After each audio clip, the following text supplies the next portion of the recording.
영화의 숲.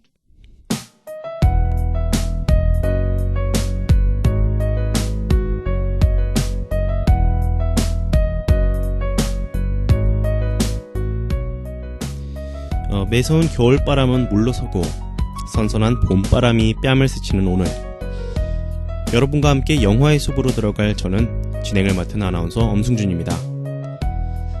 이제 정말 봄이 찾아왔나 봅니다.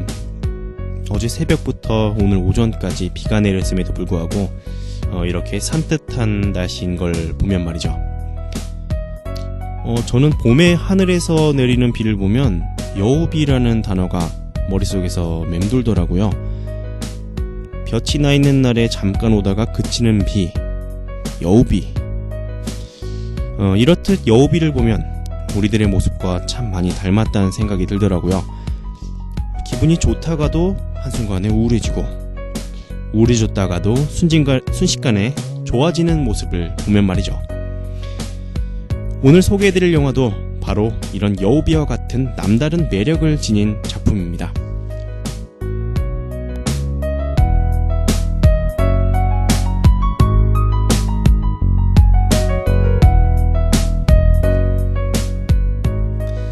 오늘의 맑은 이 날씨처럼 기분 좋아지는 영화 한 편을 소개해드리고자 합니다. 권칠인 감독님과 함께 인물들 개개인의 특성을 마음껏 보여준, 매력이 넘치다 못해 철철 흐르는 새 여자의 이야기, 바로 영화 관능의 법칙입니다. 제목만 보면 19세 미만의 어린이들은 기웃거리지도 못할 냄새가 물씬 풍긴다고요? 네, 영화 관능의 법칙은 여러분들의 예상을 뒤엎지는 못하고 19세 이상 관람해야 하는 빨간 딱지가 붙은 성인들을 위한 영화입니다. 그렇지만 개인적으로 이 영화를 본 1인으로서 이 영화가 선정적이고 폭력적인 이유에서 19세 이상 관람 영화가 됐다고는 생각하지 않습니다. 그저 우리네 삶의 모습을, 그리고 일상의 모습을 보다 솔직하게 보여줬기 때문에 성인들을 위한 영화가 되지 않았을까 하는 개인적인 생각입니다. 그럼 노래 한 곡 듣고 와서 관능의 법칙, 이 영화의 숲속으로 들어가 봅시다.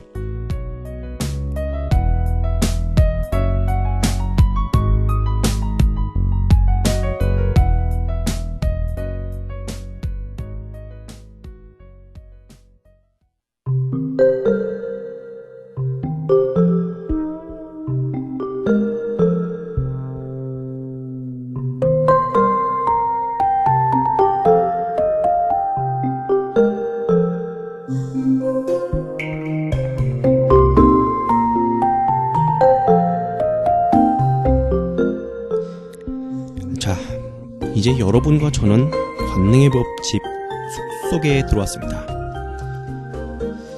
그런데 저기 앞에 있는 나뭇가지에 권칠인이라고 적힌 포스트잇 하나가 보이네요. 가까이 다가가니 조그만 글씨로 뭐라고 적혀있네요. 한양대학교 건축공학과 졸업, 한국영화아카데미 2기 출신. 그동안 찍었던 필모그래피도 적혀있네요. 영화 싱글즈, 그리고 뜨거운 것이 좋아와 같은 여성들이 중심으로 되어 있는 이야기를 자주 만드신 분이군요.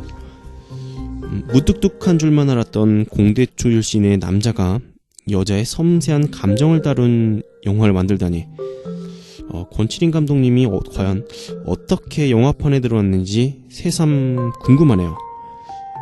특히 영화 아카데미와 같은 경우는 우리나라에 있는 영화학문 관련 대학원 중에 손에 꼽히는 실력을 지닌 사람들이 들어갈 수 있는 학교로 유명하죠.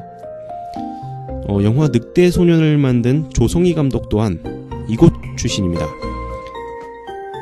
과연 권칠인 감독의 작품 관능의 법칙, 어떤 인물들의 어떤 이야기로 펼쳐질지 더욱 궁금증이 드네요.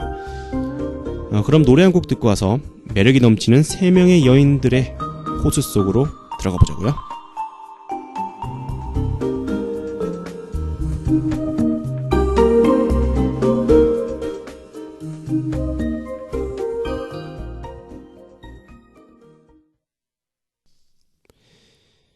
그럼 이제 숲의 깊은 곳에 위치한 호수로 걸어가 봅시다.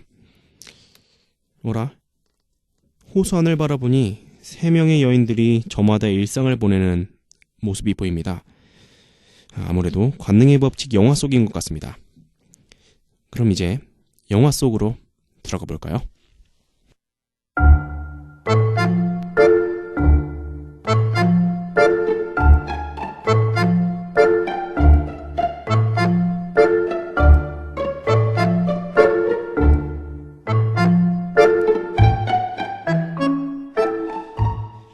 40대로 들어선 시내는 음악방송국의 조연출로 일하고 있습니다.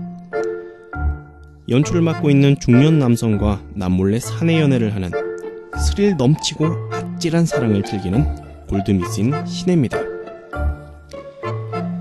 또한 40대로 보이지 않는 외모와 여자답지 않은 쿨한 성격 덕분에 다른 남자 사원들에게도 인기가 많죠. 그런 시내에게는 목숨만큼 소중한 친구가 2명 있습니다. 바로 자신과 동갑인 전업주부 미연과 자기보다 나이는 많지만 귀여운 외모를 지니고 있는 혜영이, 그 2사람이죠. 3사람은 일주일에 못해도 2-3번 꼴로 만나며 서로의 속 얘기를 털어놓는 우리들이 흔히 말하는 절친 중의 절친입니다. 3 여인의 이야기는 가벼운 것 같으면서도 일상의 고민들에 대한 고충이 묻어나 마냥 웃을 수만은 없네요. 진짜 방송국 일 때려치든지 해야지. 안 되겠어. 사람을 밤낮 불러제끼니 살 수가 있어야지. 야, 그래도 넌 연출애인이 얼마나 잘해주겠어. 저번에 보니까 등치도 좋던데 우리 남편은 밤만 되면. 야, 제일 부러운 건 전이라니까. 나이 들어서 알콩달콩 예쁜 연애하고 얼마나 좋아. 야, 난 살만한 줄 아니? 그 사람 만나는 건 정말 좋은데 딸 눈치 보여서 죽겠어. 이렇듯 3사람 서로에게 자신만의 얘기를 하며 고민을 털어내려 애씁니다. 아니, 근데 이게 무슨 일일까요? 지금 제가 들어와 있는 호수 속으로 까맣게 어둠이 밀려드네요. 무슨 일인지는 잘 모르겠지만 일단 노래 한 곡 듣고 오겠습니다.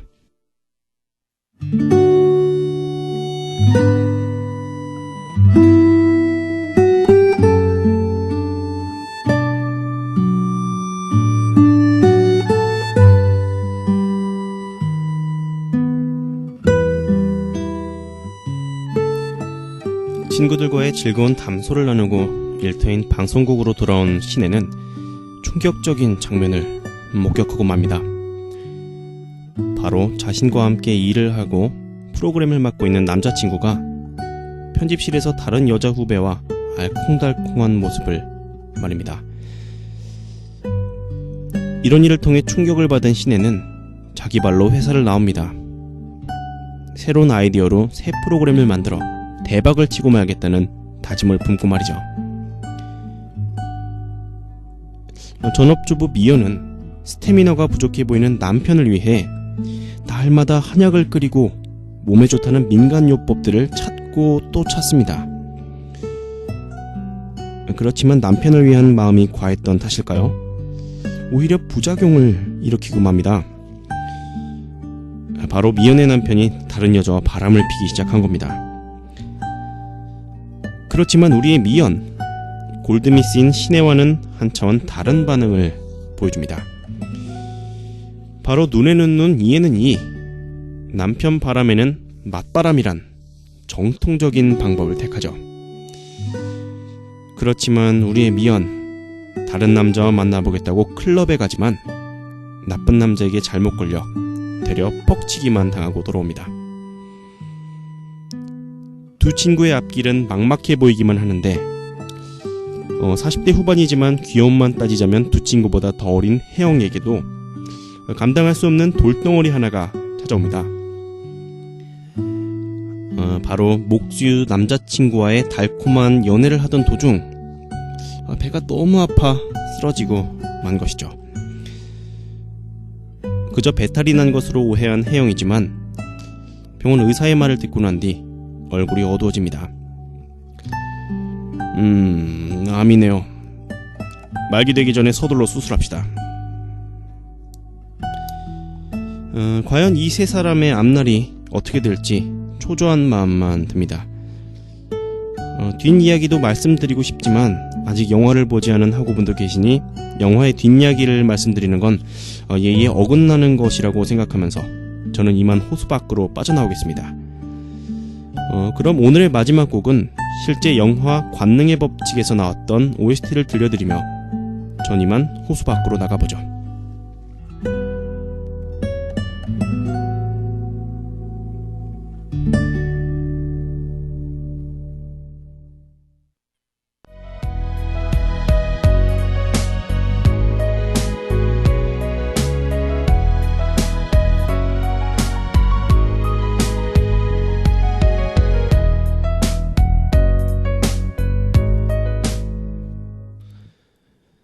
호수 안을 빠져나오니 여전히 숲속은 고요하기만 하네요.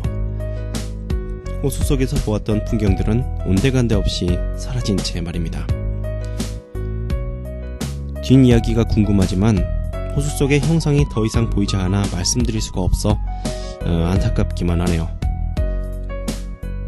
근데 앞에서 본 내용만 보더라도 영화의 내용과 분위기가 대충 감잡히시지 않으신가요? 영화 속에 나온 모든 사람들은 저마다의 일상에서 사랑을 갈구하지만 그런 사랑은 쉽게 오지 않고 방해하는 요인 또한 많습니다.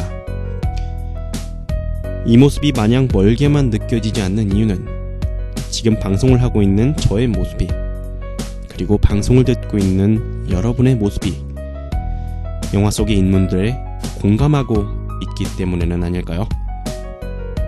지금까지 영화 관능의 법칙이었습니다.